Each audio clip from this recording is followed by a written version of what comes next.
ನಮಸ್ಕಾರ ಎಲ್ರಿಗೂ, welcome to channel. ಇವತ್ತು ನಾನು ಫಿಲ್ಟರ್ ಕಾಫಿ ಇದರಲ್ಲಿ ಹೆಂಗೆ ಮಾಡೋದಂತ ತೋರಿಸ್ತಾ ಇದ್ದೀನಿ. ಇದು ಹೊಸದು ಇಂಡಿಯಿಂದ ತೊಗೊಂಬಂದ್ವಿ. ಟ್ಯಾಪೆಲ್ಲ ಇರೋದ್ರಿಂದ ಕ್ಯೂಟಾಗಿತ್ತು, ಅದಕ್ಕೆ ತೊಗೊಂಬಂದೆ. ಈ ಥರ ಗ್ಲಾಸಲ್ಲಿ ಇದು 4 ಕಪ್ ಆಗುತ್ತೆ.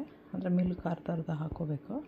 ಸೊ ಇದಕ್ಕೆ ನಾನು 8 ಸ್ಪೂನು ಕಾಫಿ ಪೌಡರ್ ಹಾಕ್ಕೊಳ್ತೀನಿ. ಫಸ್ಟು ಬಿಸಿನೀರು ಆಗಲೇ ಇಟ್ಟಿದ್ದೀನಿ ಬಿಸಿ ಆಗೋಕ್ಕೆ. So today I am making filter coffee using this one. This time while coming from India I bought this one. This has a tap also. It has like this, and this one is there to like press the powder, and this is the lid.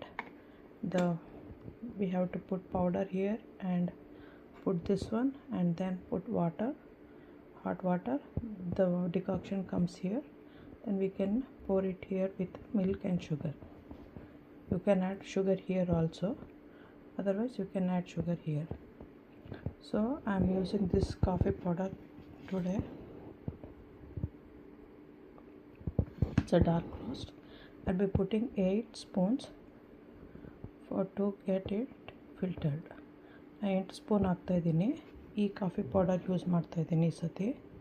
Dark roast ಅಂತ ಇದೆ ಇದು. ಇವಾಗ powder ಹಾಕಿ ನಾನು ಇದಕ್ಕೆ ನೀರು ಹಾಕಬೇಕು. ಬಿಸಿನೀರು ಹಾಕಲೇ ಇಟ್ಟಿದ್ದೀನಿ.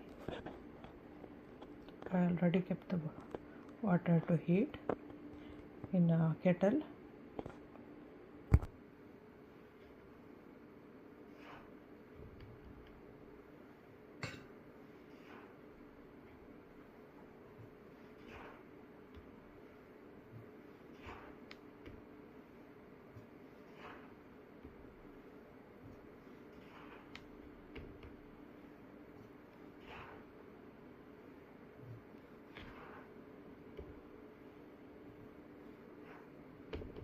ನೈನ್ ಹಾಕ್ತಾಯಿದ್ದೀನಿ.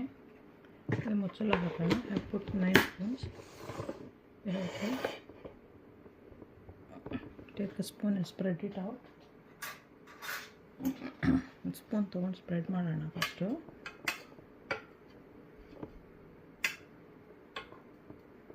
ಈಗ ಇದರಲ್ಲಿ ಪ್ರೆಸ್ ಮಾಡಬೇಕು.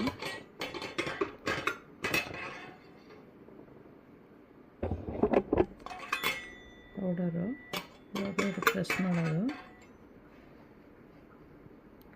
ಪ್ರೆಸ್ ಮಾಡಿದ್ಮೇಲೆ ಈಗ ಬಿಸಿನೀರು ತಂದು ಹಾಕಬೇಕು.